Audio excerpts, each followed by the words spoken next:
College of education Sangli आम्ही येथून आलेलो आहे. आम्ही D.Ed प्रथम वर्ष शिकत आहे. आम्हाला शिक्षकांची मुलाखत घ्यायची, त्यासाठी आम्ही इथं आलेलो आहे. मॅडम मी मुलाखत स्टार्ट करते. तुमचे नाव? माझे नाव प्रिया सचिन कोले, असिस्टंट टीचर म्हणून आहे, अध्यापिका. शाळेचे नाव माझ्या देसाई विद्या मंदिर बुधगाव. पत्रक आहे ते माझं MA इंग्लिश. आता मी शिकवते ते ऑल सब्जेक्ट आहे. तालुका से म्हणजे व्हिडिओ निर्मितीमध्ये फर्स्ट आलेला आहे, शैक्षणिक व्हिडिओ निर्मिती. आवडतं पुस्तक आहे तो एक होता कारवर. हां, ते कारवरचं म्हणजे मेकिंग कसं आहे किंवा तो एकदम असं शून्यातनं तो पुढे गेलेला आहे, एकदम पाकाचं पितर असं होतं तो. पण छावा वाचलेला आहे, अति वाचलेला आहे. आणि बायबल पण मी परवा मला कसं लगे होतं ना, क्रिसमस होतं, त्यावेळेला मला म्हणजे ती क्युरिओसिटी की नेमकं त्याच्यामध्ये काय असतंय काय नाही. मग ते पण त्यांचं प्रकाश म्हणून एक पुस्तक आहे, त्यांनी मला ते गिफ्ट केलेलं, ते पण थोडंसं मी रेफर केलेलं आहे, ते पण वाचलं. ते जास्त इंडोर गेममध्ये चेस माझा आवडतं. शाळेतील गुणवत्ता वाढवायचं म्हटलं तर एक मोठं आव्हान आहे आजकाल, कारण मुलं स्टेबल नसतं आणि त्यांची ऐकण्याची मानसिकता पण नसते. आणि मग ती मानसिकता नसते, त्यासाठी त्यांना आनंददायी शिक्षण देणं आता जास्तीत जास्त गरजेचं आहे. कारण का मुलं एका गोष्टीमध्ये जास्त रमत नाही. आता समजा मी हा TV लावून दिला तर त्या टीव्हीकडे ते किती वेळ बघतील? लईत लई 5-10 मिनिटं बघतात, तिथून पुढे ते. आणि ते पण फक्त TV लावून चालत नाही, आपण एक्सप्लेनेशन करून दिल्यानंतर. आणि एवढ्या वेगवेगळ्या पद्धती मी वापरलेल्या आहेत मुलांच्यासाठी.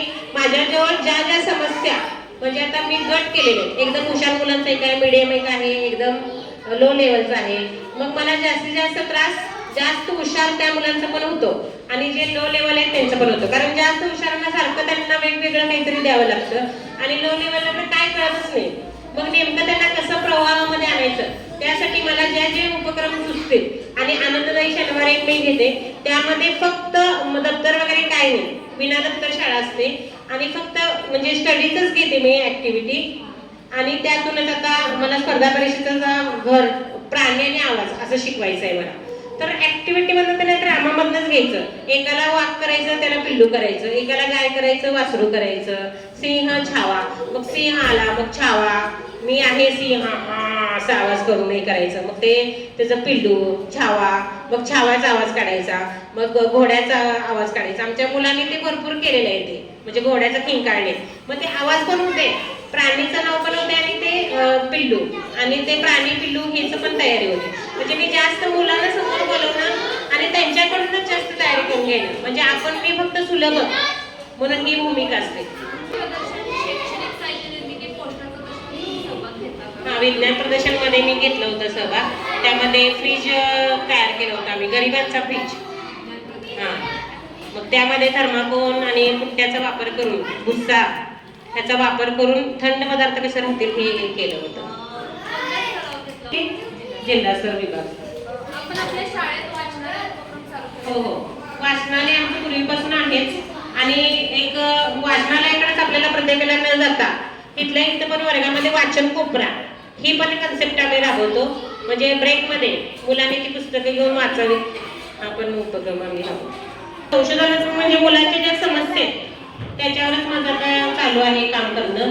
की जे प्रवाहाच्या बाहेर मुलं आहेत किंवा शाळाबाह्य, त्या मुलांना आवडच नसते किंवा पहिलीची मुलं शाळेत जास्त रमतच नाही, मग त्यांना प्रवाहामध्ये आणण्यासाठी काय करता येईल यासाठी थोडंसं माझं त्यावर चालू आहे. इलेक्शन ड्युटी हे ते सगळं अध्यापन गव्हर्नमेंटचं त्यांची योजना राबवायची असेल तर ती आम्हालाच राबवावी लागते. मराठा आरक्षण सर्वे तो पण अध्यापनाव्यतिरिक्त आम्हाला तो करावा लागला. व्यसनमुक्तीमध्ये मी काय केलेलं आहे की तंबाखू निषिद्ध क्षेत्र म्हणून हे केलेलं, मी तिथं बोर्ड लावलाय. आणि जर कोण मला आढळलं तसं मी डायरेक्ट त्यांना सांगते 200 रुपये तुम्हाला दंड बसेल. म्हणजे कडक अंमलबजावणी करण्याचा प्रयत्न करते. आणि कोण नाही ऐकलं तर माझं स्टेटस मधून, फेसबुक मधून ते व्यक्त होत असतं. तालुकास्तरीय असू दे, केंद्रस्तरीय असू दे, प्रत्येक स्पर्धेमध्ये त्यांना सहभागी करून त्यांचा कॉन्फिडन्स आम्ही वाढवण्याचा प्रयत्न करतो. आरटी आम्हाला लागू झालेलं आहे, मॅथ आरटी.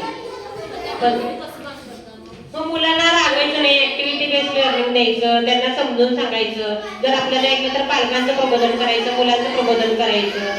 किंवा आता आरटी प्रमाणे एखादा मुलगा जर शाळेलाच गेलेला नाहीये, समजा आता मुलगा तो आता 7-8 वर्षाचा आहे, मग 8 वर्षाचा तर तो कितवीला येणार? तो आता 6 वर्षाचा म्हणून पहिली, 7 दुसरी, तिसरी. ती प्रमाणे आम्ही 5-6 मुलांना ऍडमिशन दिलेले आहे. म्हणजे ऍडमिशन आरटी प्रमाणे आम्ही त्यांना त्या मुलांना देण्याचं काम करून त्यांची डेव्हलपमेंट त्यांनी 4थीच्या त्या स्तरापर्यंत येऊपर्यंत त्यांना जास्त वैयक्तिक लक्ष देऊन त्यांना पुढे कसं आणता येईल याचा विचार आम्ही करतो आणि त्यासाठी वेगवेगळ्या योजना राबवतो. आणि त्यांना सातत्यपूर्ण सर्वंकष मूल्यमापन असावं, पण त्या मूल्यमापनमध्ये जरा लेखी पेपरला थोडंसं कमी वेटेज दिलेलं आहे आणि जे आपण नापास करत नाहीये ते खूप प्रॉब्लेमॅटिक झालेलं आहे. कारण त्या मुलांच्या समस्या वरचेवर वाढत चालली. मागे 1 वर्ष जरी आपण ठेवलं निदान क्रायटेरिया तरी थोडा बदलायला पाहिजे. अगदीच नापास न करता पुढे त्या मुलांना ते स्तर त्यांना करणं खूप अवघड जाते. पुढे सिलेबस फास्टच होत जातो ना. ते मुलं आपण नापास नाही केलं तर पूर्ण अवघडच होते. त्यामुळे त्या मुलांना मला वाटते तो डिसएडव्हान्टेज आहे.